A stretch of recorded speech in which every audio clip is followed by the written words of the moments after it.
This podcast is sponsored by nobody. Hey dudes, welcome to Splat from the Past, the only 80s themed horror sci-fi show where things can get totally radical. Now today I will be welcoming back the gorgeous, the hilarious, the talented, the vivacious Melanie Good.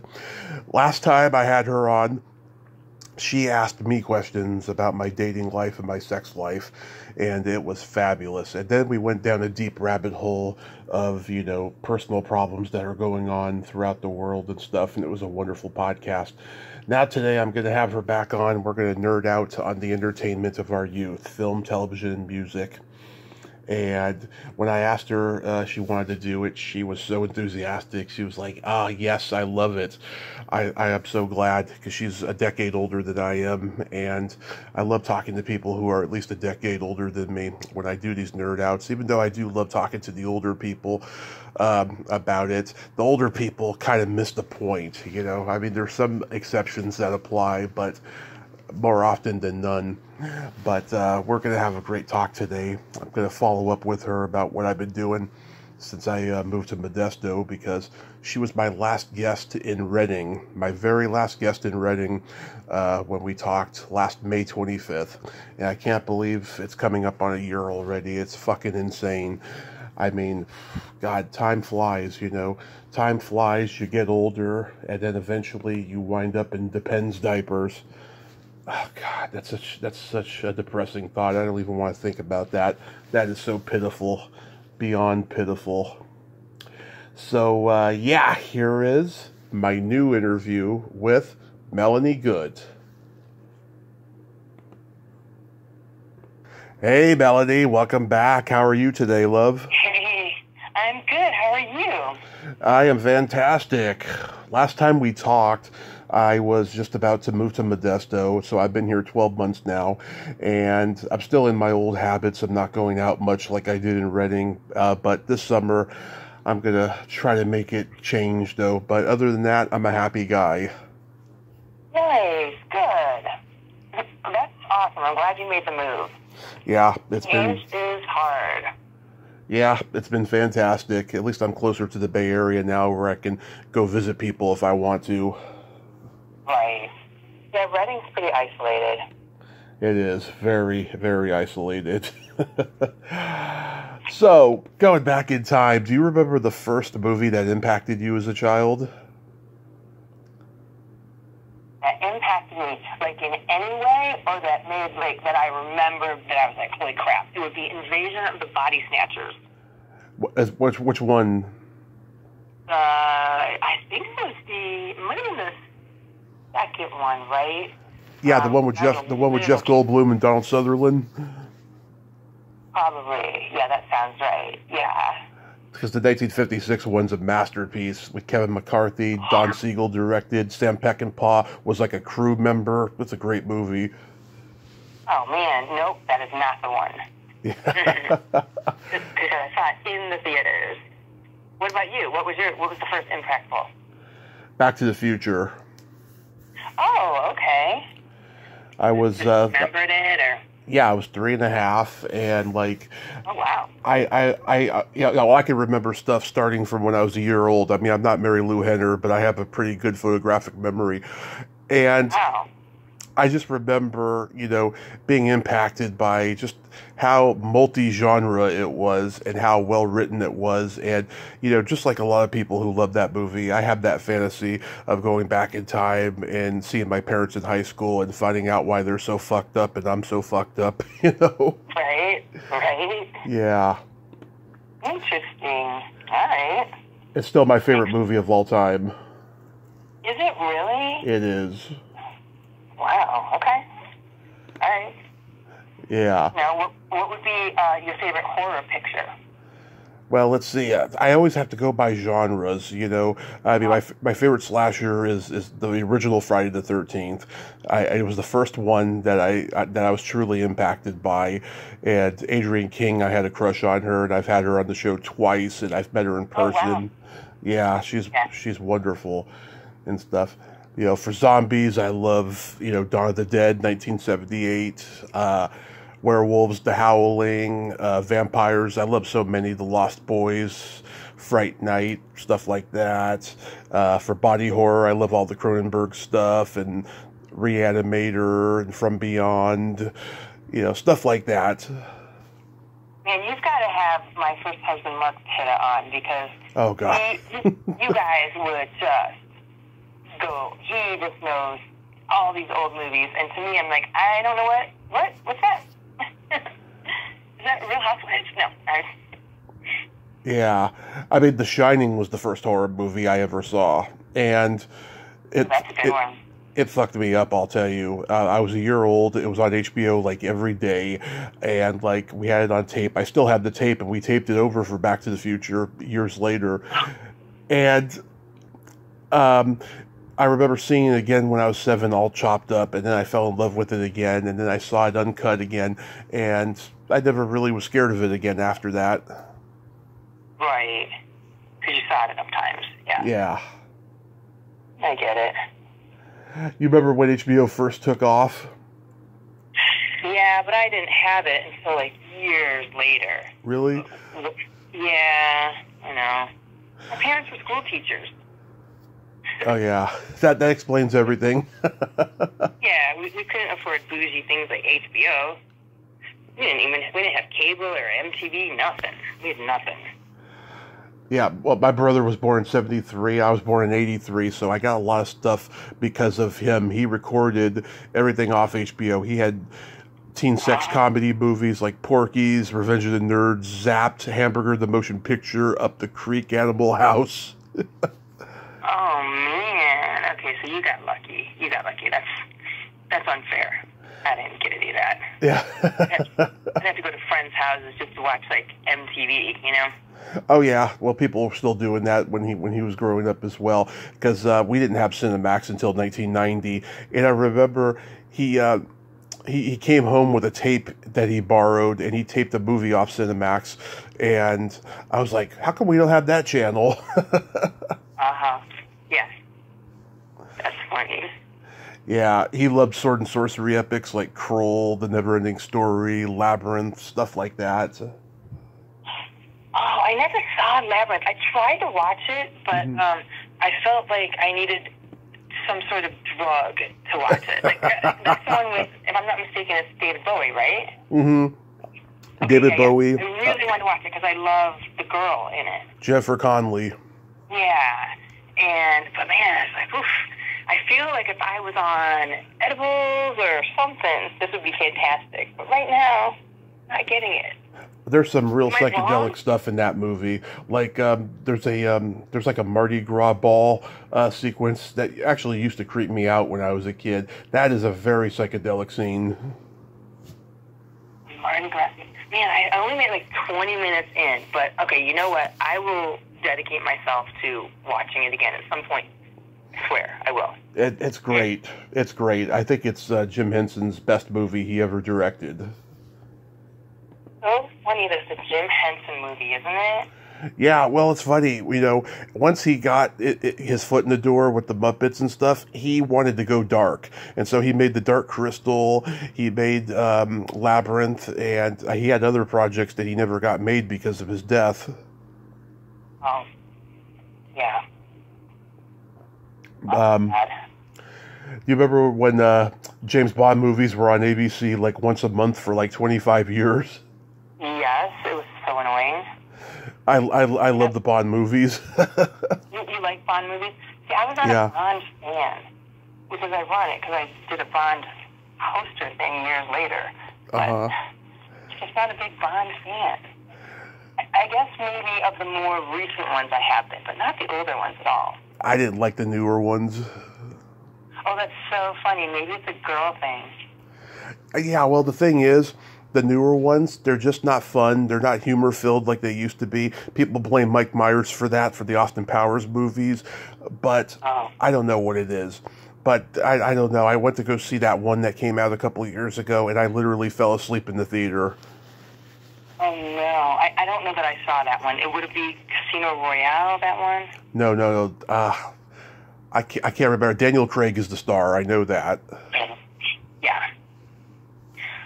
Well,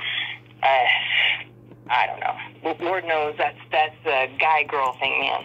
I don't get it. You didn't think any of the guys playing them was hot or anything? Mm-mm. The only one that even was remotely would have been the one who was gay. I didn't know that there was a gay one. There's what? I didn't know there was a gay one. Oh God! Now you're going to force me to remember his name. He only did one, I think. He's tall, dark hair, crystal blue eyes. That's it, Timothy Dalton? Yeah, I think it was Timothy Dalton. Now I'm going to have to Google it. I didn't realize that. I think he's great. Everything he's ever been in. But The Living Daylights, I actually loved that one. I didn't like License to Kill very much. The one I was talking about was No Time to Die that came out in 21. That's the one I was talking about. I liked that one. I fell asleep. Oh my God. Yeah, it is Timothy Dalton. Yeah. Yeah, he's gay, and, well, you know. Wow, I did not realize that. That is so trippy. Aww. Well, they say that he interpreted Bond the best out of everyone because it came very close to what was captured in the books. Oh, are you talking about the most recent guy? His name again? Daniel Craig? Well, no, Timothy Dalton. They said that he came close to capturing Bond better than anybody. That would make sense to me. I mean, I didn't even know it was a book before. Wow. Oh, a series of books. Yeah, like all of them. There's like, I don't know, 30 Bond books or something. Wow. Okay. Well, that's because it says Ian Fleming's, The Living Daylights or whatever. Yeah, Ian Fleming, he wrote all the books. Oh, nope, didn't know that. But it's true that they've stopped making Bond movies now, right? Like they're done. I don't know if they're done, but he did die at the end of that one. Oh. But who knows? Yeah, they could resurrect him. Well, in this day of capitalism and money, they could resurrect him at any time. That is true. I mean, as far as I'm concerned, I'm good. Yeah, I am too. These new Screen Actor Guild movies, the requirements now that it's taking. How do you feel that it's creating different movies? It's what different movies? I think that for me, I think that there's too many casting rules on what they have to cast in order to be considered for awards. Oh, okay. And I think it's destroyed the movies.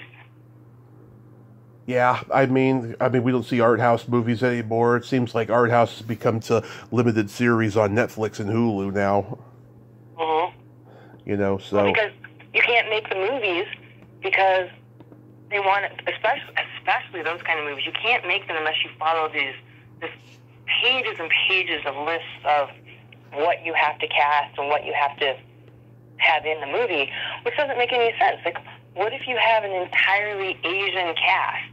Yeah. And the movie's specifically about one topic that, like, think about Yentl. Yes. Let's go way back. Think about Yentl. Yeah. You could never make the movie Yentl right now. And it would be the closest to fitting the rules, though, because it would be a transgender and, you have to have a certain amount. But, right.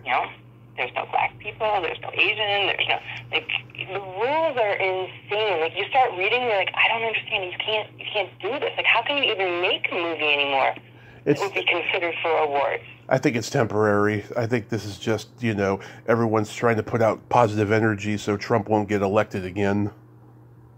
Well, it's creating a really negative thing, I think. Of course it is. Because I want to hear stories. I want to know. Like, I just watched with my dad, because, I'm still taking care of my dad. Yeah. And my dad likes romantic comedies. My 85-year-old dad likes romantic comedies. Which when my mom was still alive, like, really uncomfortable, like, watching The Notebook with my dad. Like, okay. And so we watched, like, Hallmark movies a lot. Like, ones you never normally watch. But we just watched 5 Blind Dates. an entirely Asian cast, and you know, that's they had to have like a white guy in there, and it was just kind of funny how they did kind of meet the rules. They had to have the gay, they had to have the trans. You know, it's just like it's confusing, but they managed to do it. What I'm saying is, that's not appropriate for their culture. Like, the whole thing should have been just Asian. Like, what are we doing here? But then it's a mixed race couple. Like, the Asian girl is marrying a white guy, and it's too far. It made my dad uncomfortable because he doesn't understand. Like, why they don't look like a couple is what he says. They don't look like a couple. Right. I mean, yeah, they do have, you know, mixed couples and mixed everything in this world, right? But when you put it on film, yeah, it can be confusing, you know. And also, if you look at the box office or the streaming downloads, right, not many people are paying attention to it. Right. Which is sad. It doesn't. I think that it's forcing square pegs into round holes. Right. And and then if you watch some of these older movies, I don't mean to go off on a tangent on this, but if you watch some of these older movies, and remember, I'm a New Yorker who lives in LA, so I've always been in a melting pot. So for me, I'm probably more confused than most because I didn't know we had a problem. I'm from Rochester, New York. Right. Come on. Like, I'm from Rochester, and I've lived in the city, New York City, and I've lived in LA, and I've in North Carolina. Mm-hmm. But and here in Utah. Okay, I will say it's pretty white here in Utah. Yep. But not terribly so. But what I'm saying is, if you look at some of these movies from the 70s, 80s, 90s especially, we didn't have a problem. Like, they were naturally just casting how it was appropriately to be cast, I felt. And you had a perfect amount of mixed race couples, a perfect amount of people of color, no matter what color or creed. I just think there was a perfect amount, and it flip-flopped. Like, I was in a movie, I was the only white person, and nobody seemed to have a problem with that. Why was this an issue? I don't understand why this became an issue. There's just, you know, because of, you know, certain groups of people getting slaughtered, you know, post, you know, Trump speech and all that shit, and just everyone's just freaking out, you know. They think that if they make everything diverse in art, you know, it'll say, hey, we're not so bad, you know, kind of a thing, you know. And I just think they're going too far. Yeah. I just think it's gone too far to the point where my poor dad, who's he is 85, but it's very confusing, and he's always going, multiple movies we've watched, he'll say, are they a couple? Like, who's the couple? Is that his wife? Like it just goes on through the whole movie, where he's just like, he just keeps asking. So there's got to be a problem, right? Yeah. There, back in the 90s, the black character actor, Bill Duke, made a movie about a family, and it was all white family. It had Danny Aiello and all these big name people in it.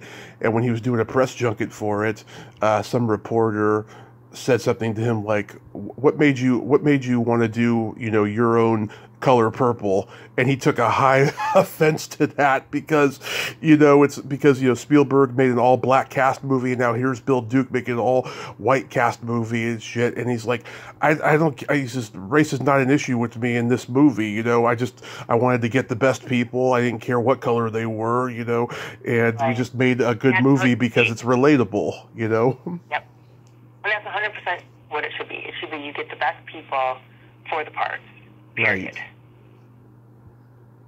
I think. Do you remember your first drive-in experience?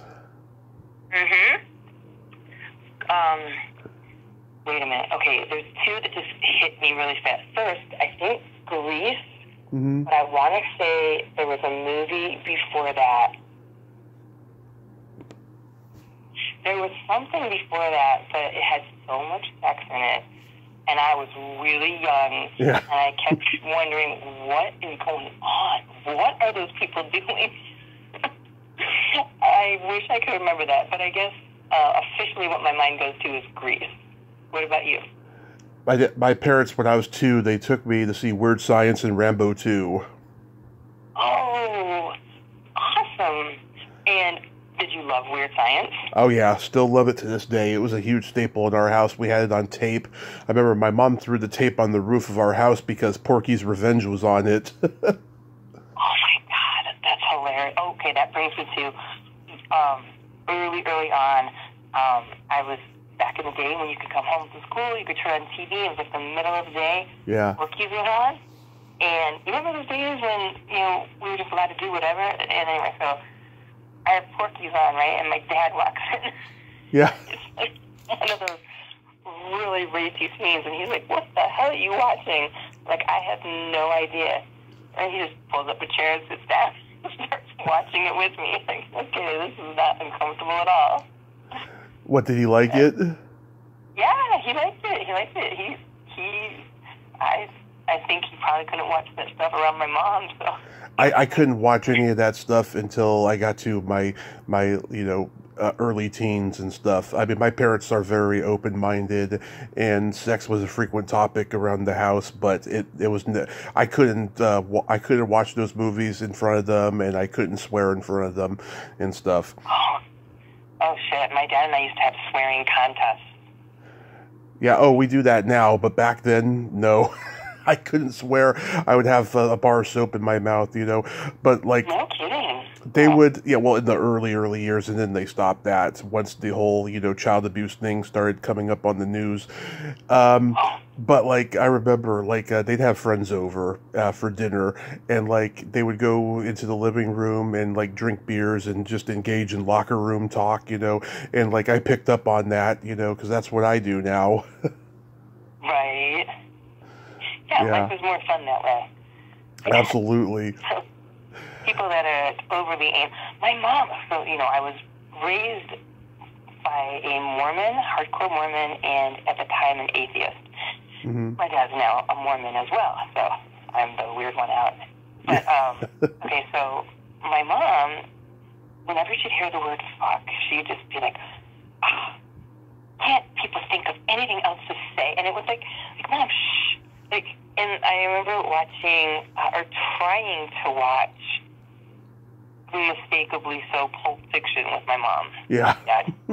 Yeah. And, yeah. And I was like, you got to pay attention because it jumps forward, it jumps all around. And she just kept talking. Like, oh, if they took fuck out, they wouldn't even have a movie. Yeah. It's like, I don't even hear it. Like, I don't even hear it. Like, to me, it's just, like, ooh, pretty, or ooh, disgusting. Like, it's just an adjective. Like, I don't think of it. Yeah. In the 70s, my dad was a teenager, and he would go see the same movie 3 times, because the first 2 times he didn't even see the movie. He was either making out or fucking a chick. Nice. And That's awesome. And he told me what movies they were. They were like The Groove Tube and Rocky and Animal House. No way. Yeah, he said. Sorry. He said they were all going to be masterpieces someday when he saw them the 3rd time. That's amazing. Yeah. You just mentioned Animal House, which made me think of John Landis. Yes. And he, do you remember the movie American Werewolf in London? Oh, of course. It's a classic. Love that movie. Okay. I have a quick story about John Landis and how I met him. Because I worked with him a lot. And he's actually the one that recommended me for Private Part. Yes. But, so, I went in for an audition for Dream On. If you remember that show, Dream On. I watched it all the time. Okay, so I had just a tiny little part on it. But, I was also very new in Hollywood. I hadn't done much. Mm-hmm. I just felt like I was very lucky. Anyway, going to this audition. Now, you have to understand, for most of my career, I did not even understand what a producer was or did. I didn't understand how the whole business worked. Mm-hmm. I just know that I would go to an audition, and I'd get it, and then I'd show up on set, and I'd just tell me what to do. I remember, whatever.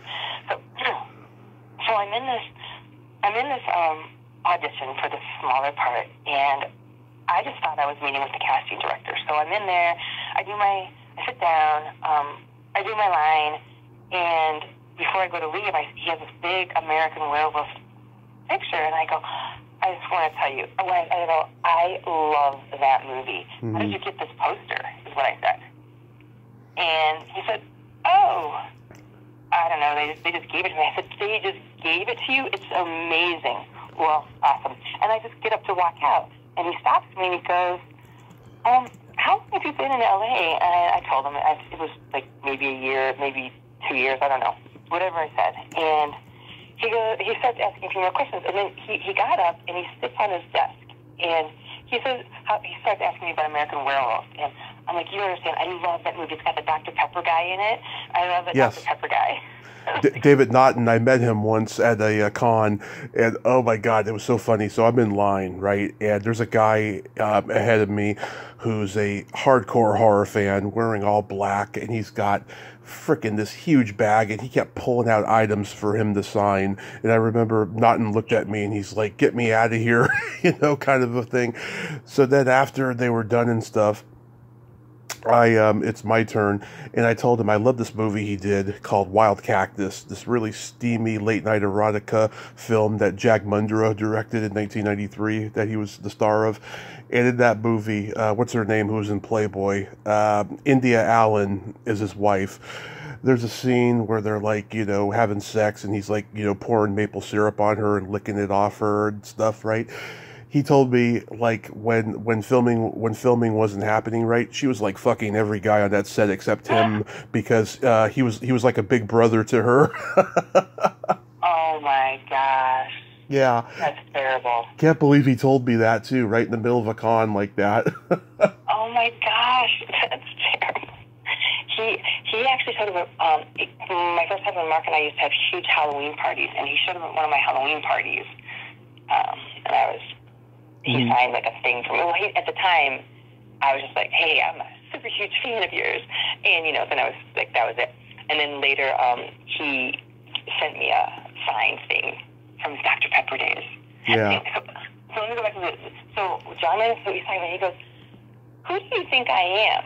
That's what John Landis said to me. He goes, who do you think I am? And I was like, oh, shit. Because I never remember anybody's name, especially early. I could not ever remember anybody's name, like the casting people. And I went, you're the casting person. And he laughed and laughed and laughed. And he said, all right, well, I'll see you on set tomorrow.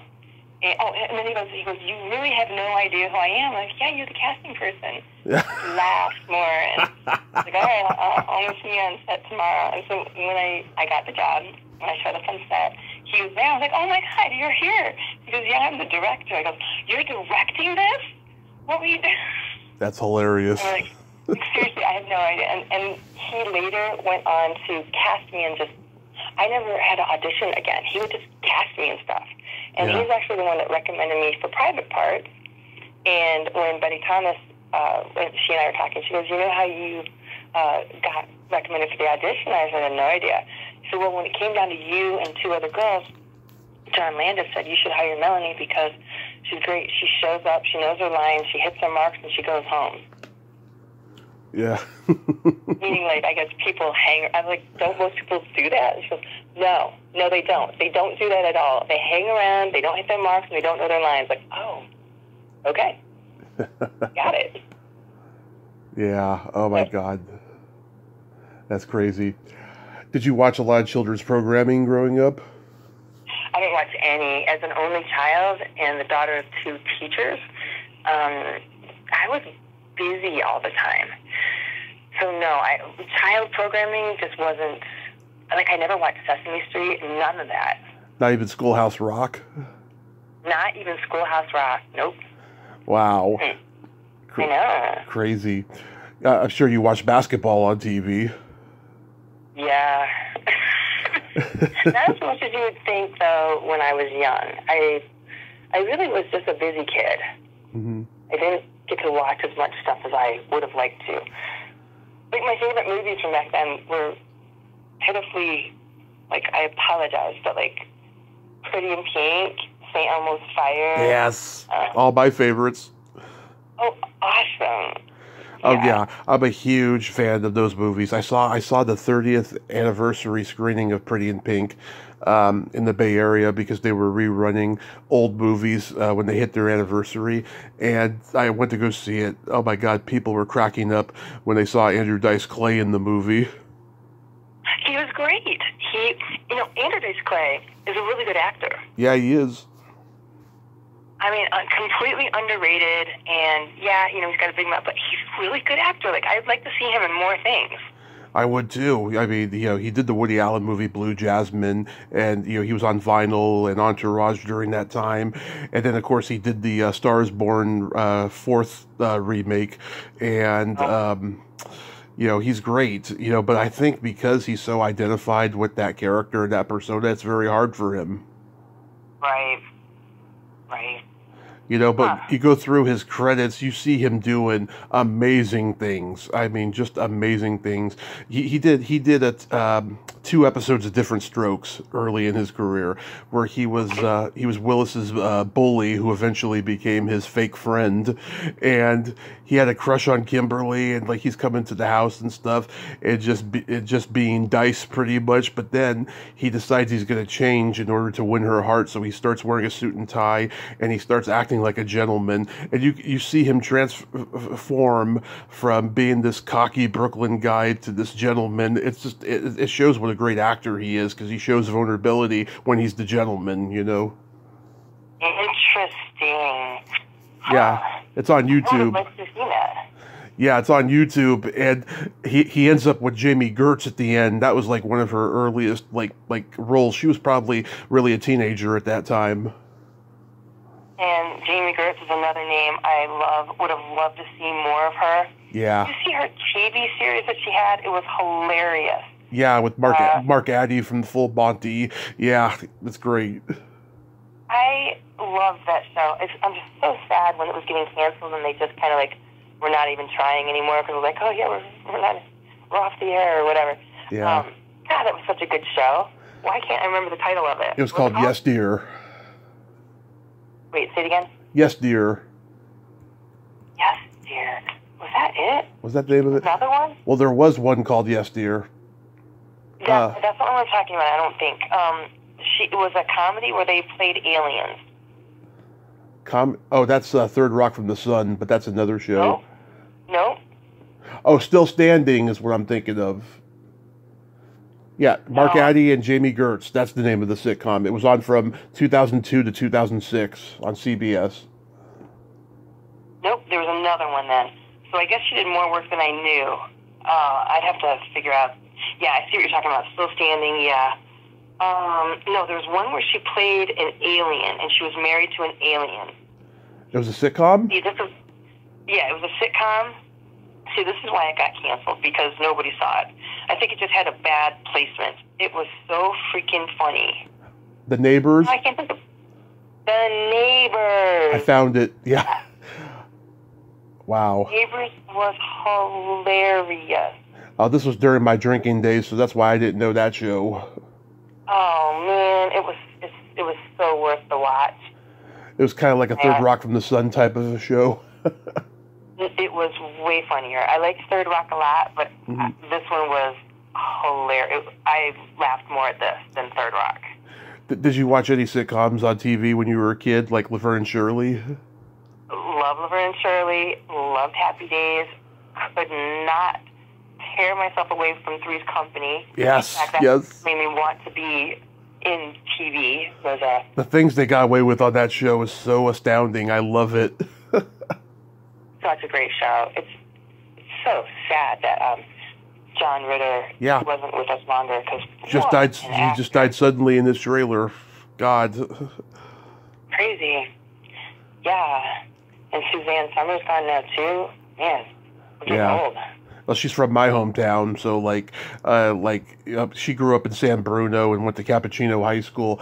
I remember making out with a chick in a car over by Cappuccino High School years ago and stuff.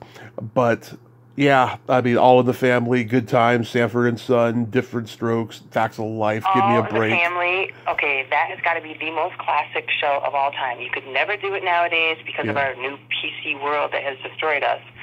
But, my God, that show was great.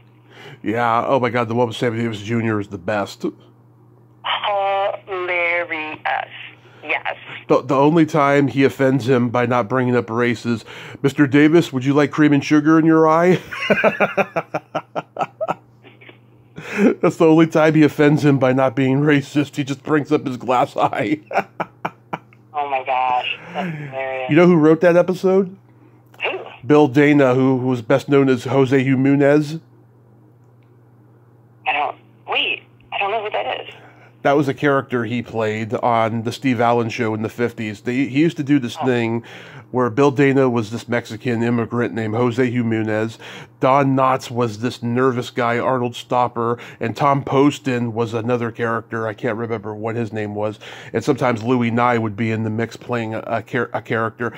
And they would all just be, you know, dumber and more hilarious than the last. And so nice. Bill Dana wrote that episode, and he won an Emmy for it.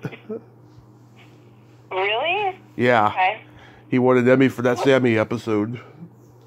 You know all these random things from so long ago. How do you know all this stuff? I'm a latchkey kid. You know, I watched documentaries. I read books when I was a kid. You know, my mom works at the cable company 30 plus years. Like, yeah, we took regular trips to the video store and the movie theaters and everything when I was a kid. Nice. Good for you. Well, hey, look, that keeps you more well-rounded. Nowadays, they don't even know what a book is. What's a book? Oh. That would be weird. Yeah, that's one of the weirdest things ever, you know, and now books are getting banned, which is a whole nother subject. The whole culture has been banned. It's ridiculous. Yeah, it'll be back. It'll be back. I mean, I hope so. I hope it doesn't take 100 years. I'd like it to happen in my lifetime. Do you remember the first album you ever bought with your own money? I do. Prince. Which one? It was, I guess it was 1999. I have it. I have it on CD. Not vinyl? No. I was an MTV kid. I had Phil Collins' No Jacket Required and Poison's Look What the Cat Dragged In. And every year at Christmas and my birthday, my parents would get me cassette tapes. They'd get me Michael Jackson's Bad or Janet Jackson's Rhythm Nation or New Kids on the Block, Wilson Phillips, stuff like that. Wow. And what was your favorite?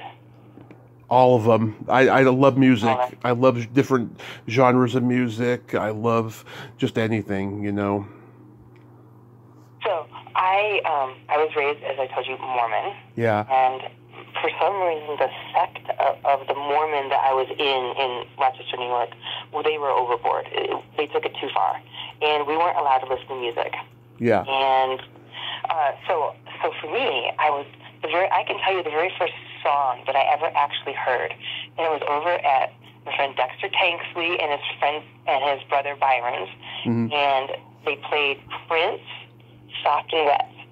And Dexter, I'm really young, I was in 4th grade. Right. And very, very naive. And Dexter goes to his brother, Byron, do you know what's soft and wet? And Byron just got like all shy and all like, oh, like laughing. I'm like, what? What's soft and wet? Like, it's his first single. That's to this day, like I still remember, like I think back on that, I'm like, oh man, boy was I a naive kid. But yeah, that's the first song I ever remember actually hearing that wasn't like at a grocery store or something like that, or in somebody's car. Like that was the coolest thing to me. That's when I became an official Prince fan. I interviewed his keyboard player with the Surgical Scrubs, Dr. Fink. No way. What's he like? He's very much an artist, you know, very musician-like, very serious, but he told me a funny story. So, you know, my favorite Prince song is You Got the Look. And there's that line, closing time, lights are on, everyone's inspected.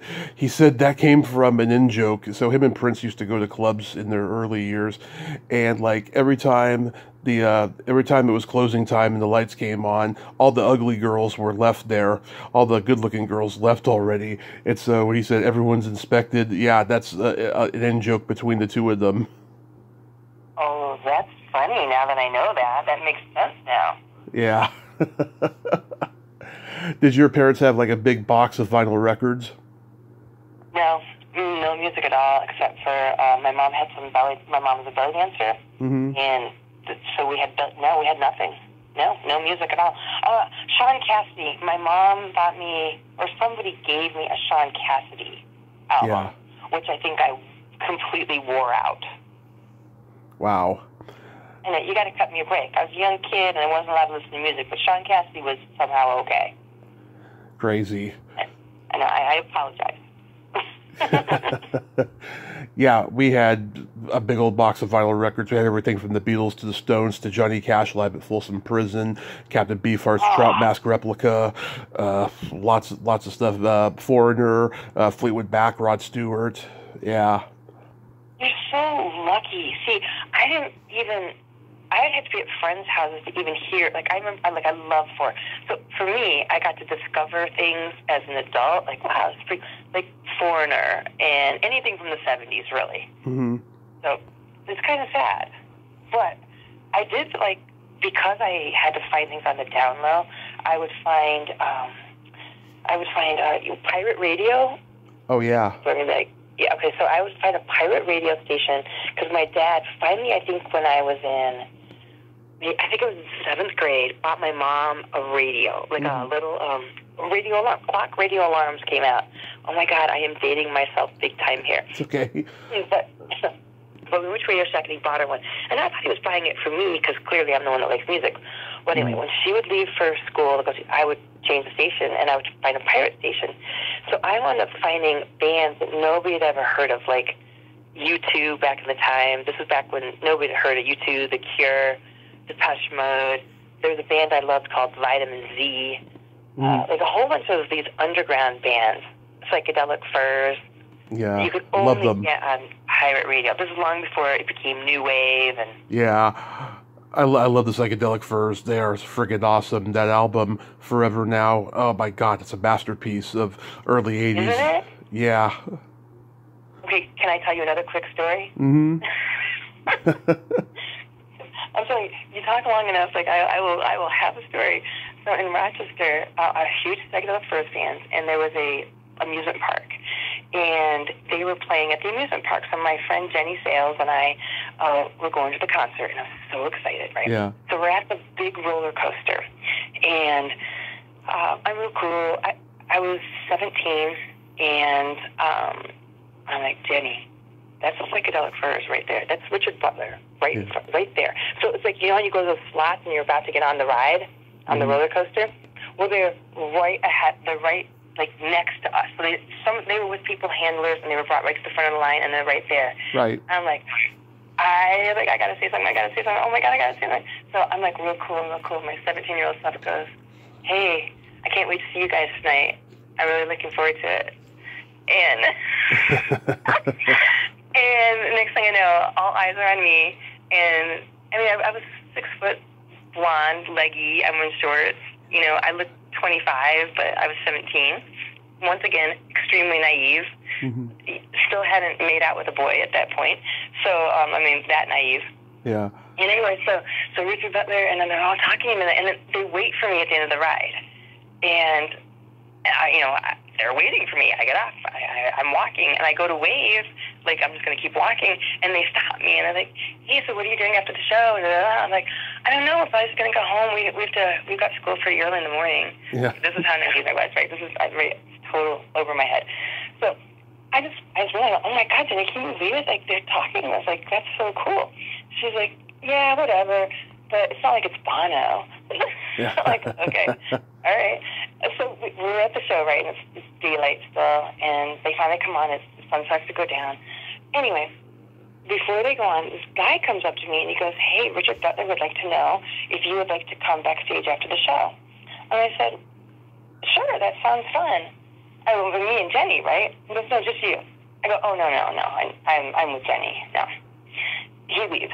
He comes back, finds me in the audience again. And he goes, yeah, your friend can come too. Like, okay, cool. She's 6'1", I think, and blonde is cute, but she's, clearly more savvy than me. So it's at the end of the show, right? And I wait a little bit. It doesn't take me very long. And the guy comes out to take me backstage again. And the audience is leaving really fast because it's like open seating and it's a park. So everybody leaves pretty quick. And I was like, okay, cool. And Dave's like, I don't want to go. Like, how often do we have the band that we came to see invite us backstage? And so she's hemming and hawing, and I'm like, I don't know, she doesn't want to go. Next thing I know, Richard Butler and his brother come out on stage, and they wave. I'm like, look, let's just go. Like, it's going to be fun. And so we go backstage, and we're talking, and everything's cool. And then Richard Butler's saying, well, what school do you go to? I'm like, oh, Greece Arcadia. I'm like, oh, what's your major? I'm like, I don't know. I haven't really picked a major. Mm-hmm. And I didn't really know what that was. And and they're talking, and we're still talking, right? And Jenny gets disgusted. She's like, I'm leaving. So she leaves, and she heads out to the car, and I'm still there because I'm talking to Richard Butler. Mm-hmm. I'm like, I'm holding a T-shirt that I bought. He goes, you want me to sign your T-shirt? I said, I'd love for you to sign my T-shirt. So he takes it and he holds it on the wall and he signs my T-shirt. So I still have it to this day. Still never worn it. And anyway, so we're talking longer, and I find out his brother comes up. We're all talking, and then somebody whispers to him, and he goes, what school are you in again? I go, Grace Arcadia. He goes, what does that mean? I go, I'm in high school. And he goes, oh. He texts me and goes, oh, high school, what's that? How old are you? I go, I'm 17. And he's like, oh. No, and it must have been 5 minutes later, I was, like, out of there. It's like, oh, well, you have a good night. And anyway, I met Richard Butler. Yeah, he's married to Erica Anderson, who played the girl who gets her guts ripped out and fed to her in Nightmare on Elm Street 5. No way. Yeah, these are things I didn't know. I tried to get her on here. She is a bitch, I will tell you. A real mean, nasty bitch. Oh, she's just full of herself, you know. A mutual friend from the movie tried to get her on here, and she said to me, quote, I'm sorry that you've been misled into thinking that I'm interested in doing a podcast interview with you, but I don't do podcasts because I don't want my mystique ruined. And I'm thinking, oh, well, you gave yourself away just now. You're a fucking cunt. Shit. Damn, that's terrible. Yeah. It happens, though. It happens. We had a couple mutual friends, including a friend that she grew up with in her hometown who was just an ordinary folk from the Bay Area I knew and stuff. And she had told me that she was friends with her. Yeah. Oh, my God. That really hurt my feelings, I'll tell you. Oh, that sucks. It's such a different world now. Mystique is whatever. Do you remember the first concert you ever went to? I do. Prince. 1984. Oh, so you're a huge Prince fan. Yes. I'm an enormous Prince fan. Yeah, I saw Steppenwolf in 98. John Kay was the only original member and stuff. He was great. I saw Alice Cooper a few years later. I can't remember how he got killed on stage that night, but he was fantastic. He just did almost his whole career in one night, I'll tell you. I've seen some great concerts. The best concert I ever went to was Rush on their farewell tour. They never were like at their rope's end. They always delivered. Wow. I wish I could have seen Rush. How cool would that have been? All of those bands from back in like the late 70s, early 80s, man, they're so different than now. They were fabulous, yeah. And they had videos being shown on the screens in the background. You see one of Jerry Stiller. He's got like a Swiss Miss wig on, and he's like, "Don't call me Heidi." And then there's one with Eugene Levy where he's like announcing Rush like right at the end of their encore and stuff. It was great. Wow. Man, those people have been around forever, haven't they? Yeah. Yeah, well, Rush started in 68. Oh, man. Damn. Okay. And you saw them in what year? Do you remember? 2015. I had just gotten out of the hospital from my car crash a month before. I was frail, thin. I was exhausted by the time I got to my seat in that arena, but it was worth it. Oh, man. Damn. Nothing that Coca-Cola can't fix. Do you remember That's cool.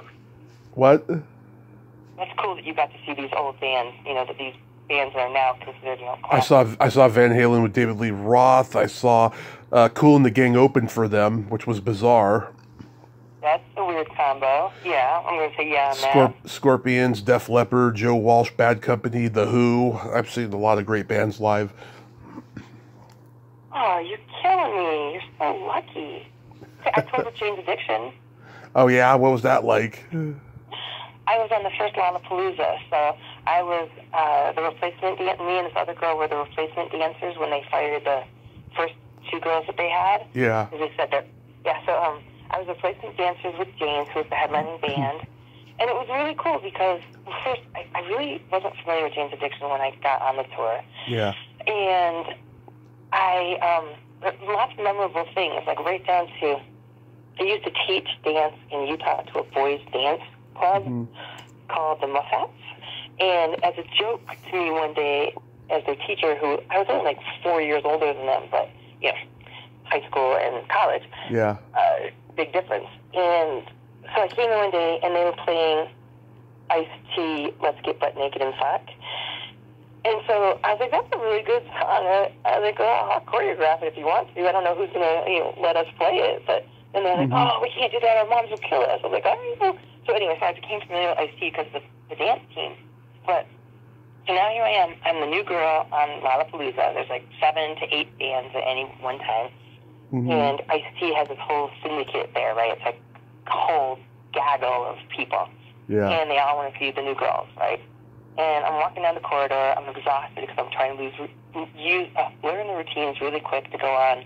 Chicago was my first night. It was like, I think it was 30,000 people the first night that I was going to go on stage. And anyway, they start giving me all this shit, all this stuff, like how they want to fuck me or whatever. And I finally just stopped. I thought, I'm too tired to be intimidated. I turned around and I go, oh yeah, let's just get butt naked and fuck. Yeah. And they all went, oh, she knows Ice-T. She knows Ice-T. White girl knows Ice-T. Yeah. And that was kind of it from there. Like, I was like, all right, cool. And so it was really fun because I got to be really good friends with the guys from Living Color, and I was new in LA, so I wanted to buy tickets to Lollapalooza really bad. Yeah. Afford them. I couldn't afford them. I wanted to see Nine Inch Nails more than anything. And then next thing you know, I'm freaking on the tour and, meeting everybody, flirting with Trent, dating Trent later, hanging out with Muzz Skillings, who became like one of my best friends. And, I basically hung out with whoever wasn't doing the drugs. So Ice-T and I and Tracy, his name's Tracy. Ice-T became real protective of me, making sure I was safe all the time. And he had a syndicate watching out for me. It was really awesome. It was an amazing experience. Not to mention that the guys from Jane's just loved them. Eric Avery, the bass player. Perry Farrell. Perry. Steve Perkins, Dave Navarro. I mean, they're just so awesome. And ironically, I run into Dave Navarro in the most random places throughout life. Like, everybody wants to meet somebody famous, so I'm just walking into a place and like, there's Dave. I go into my dermatologist, like, there's Dave. Or I'm catching a flight out of Burbank, there's Steve Perkins, and going. last time I saw him, he goes, "Is that our dancer from Lollapalooza?" And I turn around, I'm like, no freaking way. It's such a small world. You run into the same people all the time. I wanted to see the Ramones at Lollapalooza on their last tour, but my dad was on a drug binge that weekend, and unfortunately it didn't happen. I did meet Marky, though. I met him at a HorrorCon in 2019. Really? Yeah. Kind of a dick. Oh, no, really?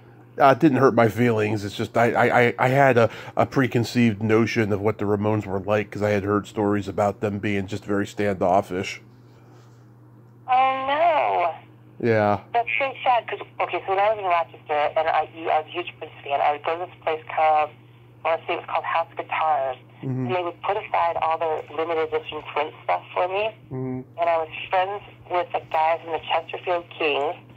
I only from because I was the Prince fan and he worked there, and they were being produced by the Ramones.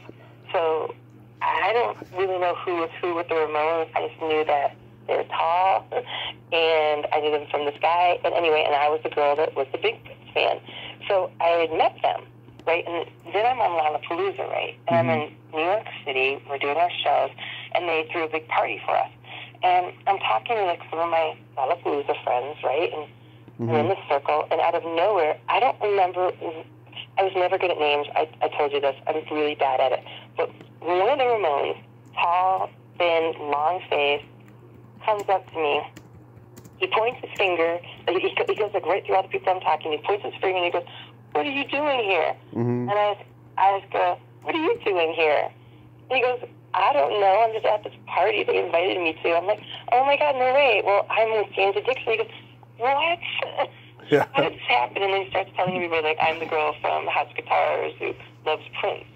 And so that's my only interaction is that I just knew them from House Guitars and producing Chesterfield Kings. So I don't have that bad experience because I'm so naive, Tommy. Like, my naivete haunts me. Do you remember your first make-out song? No, because I never made out. Did you miss that point? Yeah. I didn't even kiss a boy. I didn't have a first kiss until I was 16. I didn't have a make-out song. Right. Well, mine was Janet Jackson's Love Will Never Do Without You. I don't even know that song. Oh, that's from Rhythm Nation. Great song.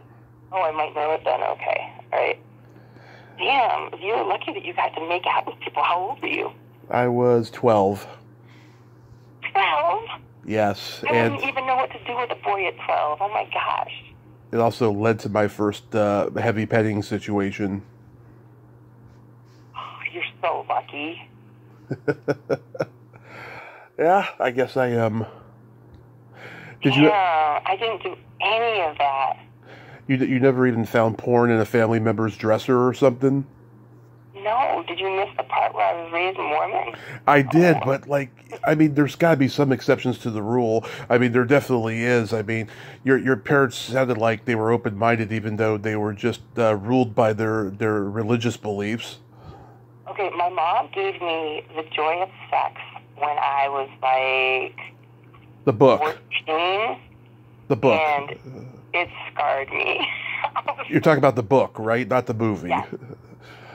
No, there's a movie? No, I did not know this. Yeah, 1984. It's a teen sex comedy movie. It is hilarious. That's where I found out about the G-spot. Oh my God.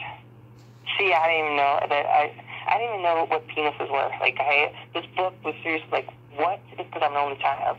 So like, what is happening with that? That boys have that? That was weird. Well, when I was 14, I went in my mom's dresser and I found a copy of Everything You Always Wanted to Know About Sex But Were Afraid to Ask.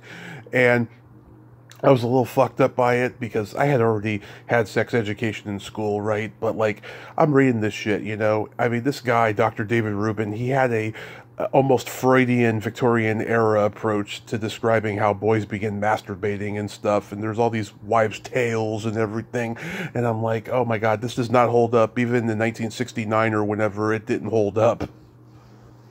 Really? Yeah, it's a weird book. Very weird book. Wow, okay, I might have to look into that now because, I'm not young anymore. I think I know what's going on, but it might have some insight for me. Yeah.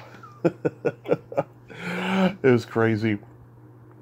So, let's see. I got a masturbation story to share. All right.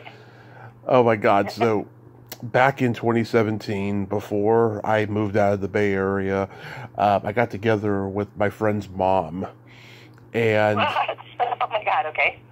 It wasn't sexual. Well, it kind of was, but we were just getting together and having lunch and just hanging out at her house, kind of a thing, But I have fucked a lot of mothers, I will admit, I have. But so this certain situation, so we're just hanging out after eating, and I asked her if I could massage her feet, and she said sure, and she got a bottle of lotion, and I started rubbing them, and I was getting turned on by it, and then she rubbed mine, and she was tickling my feet, and I was so turned on by that, right? And this is my friend's mom, right? So I wanted to be respectful. I said, do you have a room that I can go masturbate in? Oh my God. Okay. She hands me the lotion bottle, goes into the next room, comes back with a big box of Kleenex, and she says, my upstairs, the first room on the left is mine. Go on the bed, do it all you want, just clean up after yourself. And I'm like, thank you, Mom. So I went upstairs. Yeah, I rubbed it out twice, and she heard me because I scream bloody murder when I'm coming. I mean, bloody murder. And afterwards, I come down, wink, wink, nudge, nudge, and she's like, asking me about it. She's like, how was it? And I was like, oh, it was fabulous. I was like, that's a beautiful bed you have. And she's like, yeah. And her ex had just, broken up with her months before. She's like, yeah, just wish I had somebody to share it with. Oh, wow. Okay, that's a wild story. My goodness. Yeah. How old were you? I was 34, maybe 33 and a half. Holy shit. Okay, well, why didn't you just have sex with her?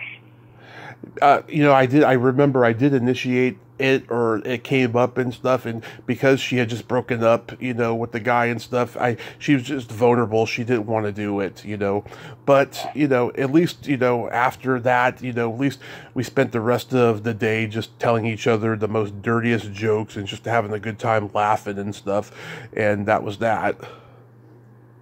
Oh, okay. That's cute. That's cute. Yeah. I thought you were going to say you were like 17. So. Oh no, this was 2017, so I was 33 and a half going on 34. Damn. Your stories are so much different than my stories. I know. Well, we all come from different backgrounds and different situations, everyone's different, I mean, last year when we talked, you were asking me all the questions about my dating life and my sex life, and I do have a follow-up for you. Okay. I'm waiting. Back in November, I had my first threesome in over a decade. No kidding. How'd it go? Fabulous. So this girl, I've known her since we were in kindergarten. She came on the podcast last summer as soon as I settled in the new place and everything. And after we're done recording, she was like, me and my new boyfriend are in the lifestyle. I'm like, what? You? Because she had been with the same guy for like 20 years. He was a complete putz, and she got rid of him, and she's like, yeah, this new guy, he got me into the lifestyle, and I'm friggin' loving it, and we're going to be down for Thanksgiving, I was wondering if you'd like to have a threesome with us. And I said to her, I don't know, because I have 2 fucked up knees from my car crash and stuff. I haven't played around like that in almost a decade. And she's like, don't worry, say no more, we know what we're doing. And we were on the bed the entire time, and I swear to God, I am like reborn now. It was fabulous. No kidding. Wow. Yeah. What did they do that made it comfortable? Well, I was laying in the middle, and he was on my right, and she was on my left, and I just did a lot of turnovers and just did naughty things with, each of them, and, the other participated occasionally and just got off. It was fabulous. Wow, okay, well, good to know. Good to know. Yeah, and it's funny thing, now I'm on the search for the one, because back in March, I read a memoir from a guest of mine, and she talked about how she met the guy she's been with for the last decade, and I became very jealous because she met him in 2013 at a pop culture trivia night, And in 2013, I was a pop culture trivia champion, and I didn't fall in love. I got drunk, won prizes, and people were pissed off at me. And so I cried for about 2 weeks. And now I'm at that, midlife crisis level thing of like, I just hope something organic happens that I meet the one for me. Yeah. Well, you moved, so this could definitely happen. Exactly. We shall see. You got to make changes. Like, I heard a song recently by this Steph Hans, and it's had those lyrics in it where, like, nothing's going to change if you don't change it. Like, interesting. It really made me think, I've got to make some changes. Yeah. So, nothing's going to change unless you change it. And you did. So you made it's the first step. Yes, we shall see. So overall, how's your parents? Well, my mom died in September. I'm so sorry, I didn't know that. Or maybe did you advertise it on Facebook? I can't remember. I didn't really say it. No, I kind of just put like a memorandum thing up in pictures. Okay, I did know it then. I'm so sorry. No, it's okay. It was a very weird case to say that it was a blessing, because my dad, she had dementia, and I was at my end of being able to deal with it. And my dad and I were like, we're going to try to make it to the end of the year, and then we have to put her in a facility. It's not going to be a choice. And she was a wanderer. She was all over the house all night long, and she'd wake me up all night. She'd sit outside my door and just knock on it in her little wheelchair thing. And, oh, my God, it was terrible. She thought we were going to church round the clock. Like, she'd come down the stairs, and we have an elevator in the house because my parents built this house so that they could age in it and die in it. So they put in an elevator, and so she'd come down off the elevator fully dressed with, like, full makeup on with her wheelie chair thing. And she'd be like, we have to go. We're so late for church. Yeah. Okay, well, Mom, we're going to have dinner first, and it's Tuesday. But, no, we have to go. Like, all right, well, okay, I'll tell you what. We're going to eat, and then we're going to go right to church. I mean, it was just, this would happen every day, just multiple weird times of the day. Yeah. To go to church.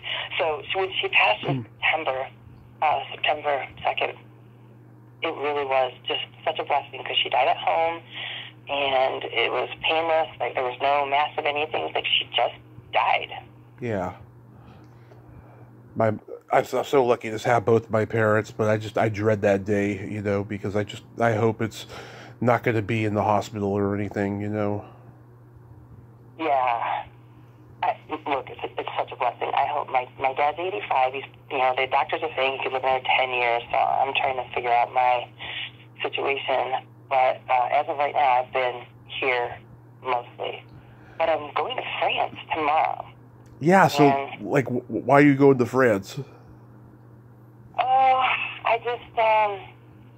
I need to make a change in my life, so I'm just going to jump off the cliff. And my childhood when I was very young, my childhood best friend from my neighborhood lives in Provence, and I'm just going. I booked a ticket 2 months ago and forgot about it, pretty much, and then realized, oh, man, that's happening. And then I heard that song, and I was like, yeah, it's time to make a change. So I'm making a change.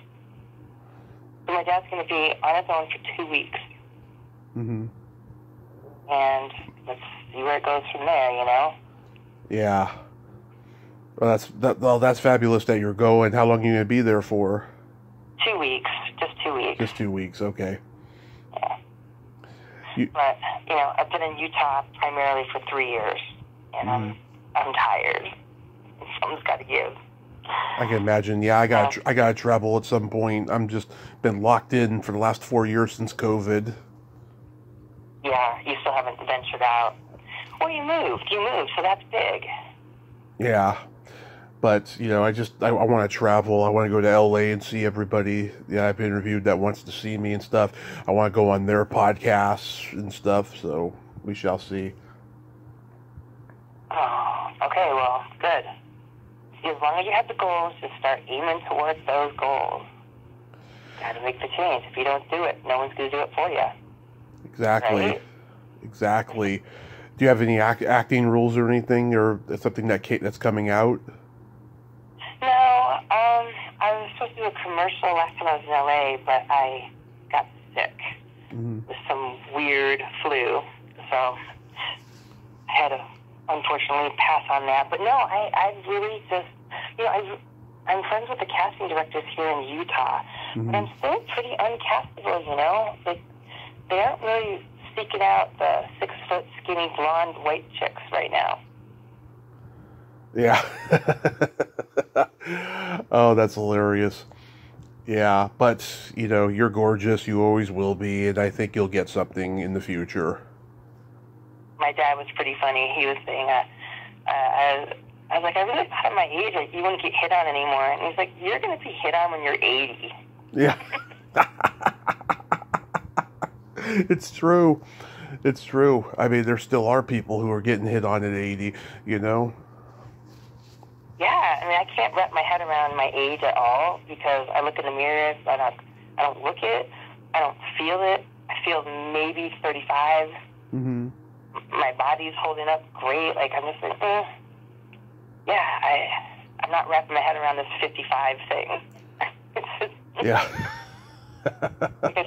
I still have ripped abs. Like, I don't understand. Like, yeah. I guess it's going to happen. I'm fine with it. It's just, okay, hold on for the ride, I suppose. I got to thank my mom for the great cheekbones, so I think that's what's saving me. Yeah. Has it been a while since you had sex? No, not that bad. I'd have to say, not that bad. No, I mean my ex is pretty amazing, but you know, I'm moving on to other things. Of course. I mean, you know, I have to let it go is what I'm saying. Like, I'm not moving on. I'm just saying I have to let it go. So sex is not anything I'm thinking about right now. Oh, yes. Well, when you're in France, that might change. I'm trying not to think about it, because if I do, I'll, like, you know. I get it. Yeah, I'll go back. I'll be like, oh, man. But, yeah, actively trying not to think about it. I have jokes for you. Okay, go for it. What do you call a musician that doesn't have a girlfriend? What? Homeless. That's funny, yes. What kind of meat does a priest eat on Friday? What? None. Are you sure none? Yeah. I'm pretty sure. Not little boys. Okay. Oh, God, don't even go there. That's gross. I know. It's totally gross. Melanie, I love you. Thank you for nerding out with me today, and I hope you have a blast in France. Thank you. I'll keep you posted. I did post on Facebook, too, recently. I had all these pictures that I took of myself throughout, like, the last few months with no makeup on. Yeah. And I was going to erase them all, and I thought, you know what? I'm just going to post them. You look great. Yeah. You look fabulous. I'm like, I'm trying to embrace it. I'm trying to embrace, like, this is how I look most of the time. So there it is. I'm trying to be as real as possible. Yeah. Well, you look great, and I'm glad that you're feeling great. Yes, and you know, take care of your dad when you are with him, and just, you know, have a blast out there in, you know, Paris. Yeah, I will. I'll do the best I can. Well, thank you so much. You're fun as usual, and I'll talk to you soon. Great. Thank you so much. All Bye-bye. Love and kisses. Bye. Love and kisses. Mwah. Bye. Well, there you have it. Melanie Good. Ain't she a sweetheart? Oh, my God. She is just fabulous. And I'm so glad that she's approaching, you know, middle age with such maturity and optimism. And I wish nothing but the best for her. Well, until next time, this is Tommy Throwback Kovac saying there's no shame in living in the past because the present sucks. Later, dudes.